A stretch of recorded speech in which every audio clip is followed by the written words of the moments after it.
Welcome back to Ingwa News. Chief Minister Dr. Pramod Sawant said the government is working on long-term water infrastructure planning to meet Goa's need for next 25 to 30 years. He said efforts are being made to strengthen water resources, pipelines and supply networks while addressing past challenges faced by communities near dam projects. आमचो DDW minister बाब सुभाष फळदेसाय आसा साळावलेन धरण बांधले but साळावल्यातल्या लोकांकूच उदीक ना हे अजूनही त्यांची कटकट असतली.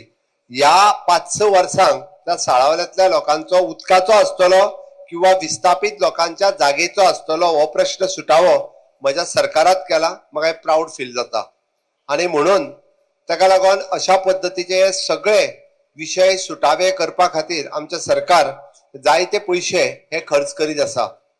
आम्ही जेन्ना म्हणटा की आम्ही इन्फ्रास्ट्रक्चराचेर खर्च करता तेन्ना रस्ते लाईट आणि पूल न्ही तर उदकाचे रिसोर्सीस वाडप, उदकाच्यो पायपलायन्स वाडप आणि ताज्या खातीर ते फुडल्या 25 ते 30 वर्सांचे प्रोविजन करप. म्हणजे तुम्ही जर पळयशात कितली जरी लोकसंख्या ह्या परिसरात वाढली जाल्यार आत्ता तरी 30 वर्सां आणि वेगळ्या उदकाची सोर्सीस करपाची गरज ना. ह्या सोर्सीसाचेर ते चलू शकता.